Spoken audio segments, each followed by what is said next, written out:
کشمیر سے ایک سید زادے آئے اور علامہ اقبال رحمۃ اللہ علیہ کو دیکھ کے دھاڑے مار کے رونے لگے۔ آپ نے جیب سے چند پیسے نکال کے دینا چاہے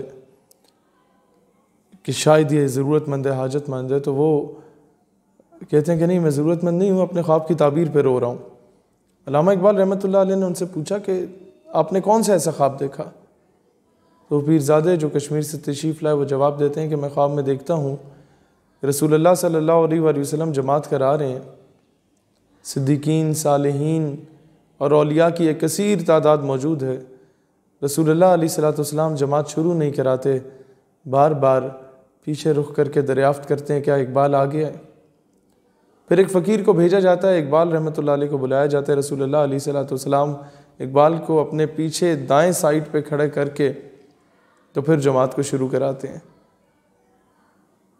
پھر مولانا عبدالستار خان نیازی رحمۃ اللہ علیہ who was among the founding members of Pakistan, who was among the founding members of MSF Muslim student federation, جو آل انڈیا مسلم لیگ کی نمائندہ جماعت ہوا کرتی تھی، آپ کی ملاقات علامہ اقبال کے ایک دیرینہ خادم سے ہوئی جس کا نام علی بخش تھا۔ علی بخش علامہ صاحب کو بہت قریب سے جانتا تھا کیونکہ اس کا اکثر وقت علامہ صاحب کے ساتھ ہی گزرتا تھا۔ مولانا نیازی نے پوچھا کہ علی بخش مجھے بتاؤ کہ تم نے اقبال رحمۃ اللہ علیہ کے کوئی ایسا واقعہ جو کہ آج کسی کو نہ پتہ ہو، کوئی اس سے آشنا نہ ہو، وہ بات مجھے بتاؤ۔ علی بخش نے اس صورت میں جواب دیا کہ جب تک میں زندہ ہوں آپ نے ذکر کسی سے نہیں کرنا۔ کہتے ٹھیک ہے۔ کہتے کہ ایک بار یوں ہوا کہ علامہ اقبال رحمۃ اللہ علیہ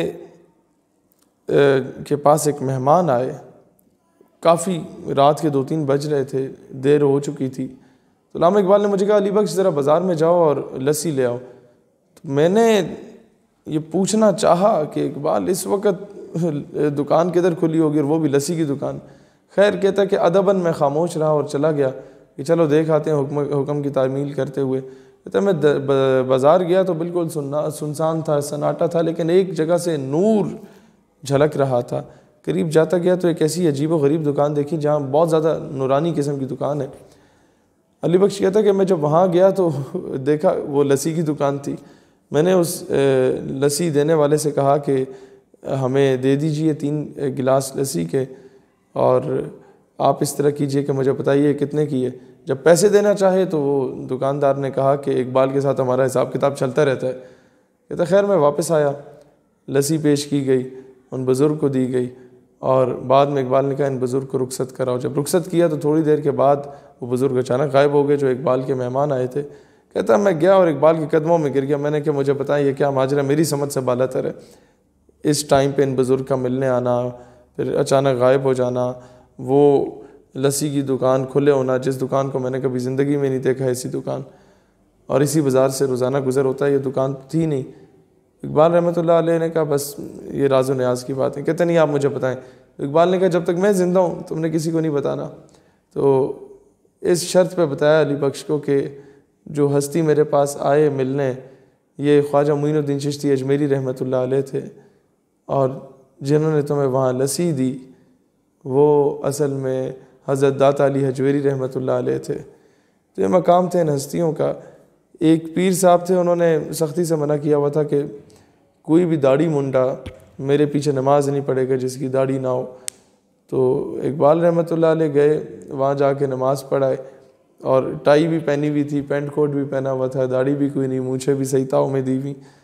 تو مریدین نے بڑے گھور کے دیکھا۔ بہرحال پیر صاحب کو نہیں پتہ چلا کہ اقبال صاحب آئے تھے۔ وہ پیر صاحب گئے اپنے حجرے میں، اقبال رحمۃ اللہ علیہ نے کہا مریدوں سے، وہ جو ساتھ خلیفے وغیرہ پھر رہے ہوتے ہیں، یار میں نے پیر صاحب سے ملنا ہے۔ انہوں نے کہا نہیں تینوں پتہ نہیں پیر صاحب جڑے نے وہ نہیں ملتے ایجے کسی بھی شخص ہوں جس دی داڑھی نہ ہوئے۔ تو اقبال چلو خاموشی سے اقبال واپس چلے گئے۔ اتنے پیر صاحب نے پوچھا کون آیا تھا؟ انہوں نے کہا جی اقبال آیا سی، داڑھی بھی نہیں تھے، ٹائی بھی پہنی ہوئی سی۔ تو پیر صاحب ننگے پیر بھاگتے ہوئے آئے، اور مریدوں نے کہا حضرت صاحب داڑھی منڈا ہے کی گل کر رہے ہو؟ پیر صاحب ریپلائڈ کہ مجھے کبھی کبھار بارگاہ حضوری میں جانے کی اجازت ملتی ہے۔ جو صاحب فقر ہیں وہ اس بات کو جانتے ہوں گے کہ آج بھی رسول اللہ علیہ الصلوۃ والسلام کی وہ محفل سجائی جاتی ہے جہاں وہ براہ راست موجود ہوتے ہیں۔ پیر صاحب کہتے ہیں کہ مجھے کبھی کبھار بارگاہ حضوری میں جانے کی اجازت ملتی ہے، اور میں جب بھی وہاں جاتا ہوں تو اقبال وہاں پہلے سے موجود ہوتے ہیں۔ کاش یہ قوم اقبال رحمۃ اللہ علیہ کے اور قائد اعظم رحمۃ اللہ علیہ کے اس حقیقی مقام کو سمجھتی تو آج مجھے نہ کہنا پڑتا کہ قائد اعظم کی شہادت ہوئی تھی اور محترمہ فاطمہ جناح کی بھی شہادت ہوئی تھی۔ ہم نے احسان فراموشی کا کوئی موقع ہاتھ سے جانے نہ دیا۔